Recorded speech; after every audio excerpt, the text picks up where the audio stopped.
Hey everyone, welcome to a little bit of this and that. So we have all the babies here in the cradle just hanging out, and there's a bit of matchy going on here. I popped them in thinking they would look cute for something for y'all to look at while I read today's portion for my next video of A Quiet Time with God. And today is March the 16th, and the title of today's portion is Big God. And the verse at the top here is found in Psalm 8, verses 3 and 4. And I'll read those from my King James Bible.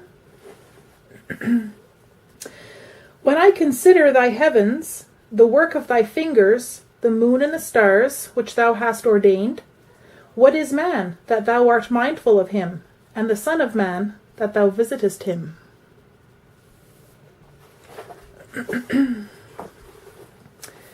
So the portion for today here says, what is the most surprising thing you've learned about God? Here's what I would say if you asked me. That God is so much bigger and better than I thought he was. The longer I have been a Christian, the more the bigness and the betterness of God keeps growing. Truth be told, God was big when I first encountered him as a 21-year-old. He was big enough to catch me as I stepped off a cliff and into his arms. At least that's what it felt like when I surrendered my life to him. In that moment, God was not only big enough to catch me when I stepped over the edge, but loving enough to flood me with a sense of his presence and peace. I felt safe, happy as never before. The years that followed brought many tangible signs of his goodness. He blessed my work in surprising ways. He freed my father from alcoholism. He led members of my family to him. He restored relationships. He blessed me with children. To say that God has revealed himself as bigger and better than I first imagined is an understatement. But it is also true that I have attempted to shrink him down to size at times. To imagine, for instance, that he could not possibly forgive me if I couldn't forgive myself. To pray as though he were my servant rather than I his. To doubt that he really cared about me at times when life seemed unbearably difficult. I think what Chuck DeGroat, a pastor at City Church in San Francisco, has to say about the bigness of God. Let's face it, if you have a big God, you have to deal with big mystery. Perhaps that's the key when it comes to experiencing more of God.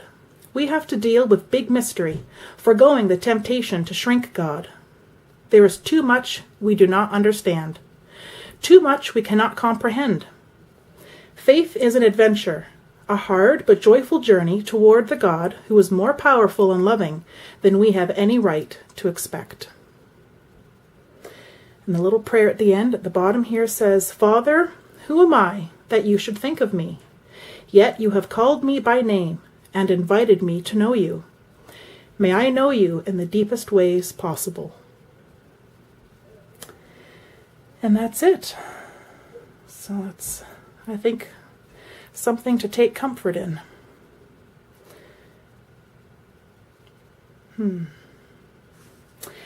Anyhow, well, that's it, folks. Thanks for tuning in, stopping by, and watching. And this has been a little bit of this and that. Take care till next time. Bye-bye for now.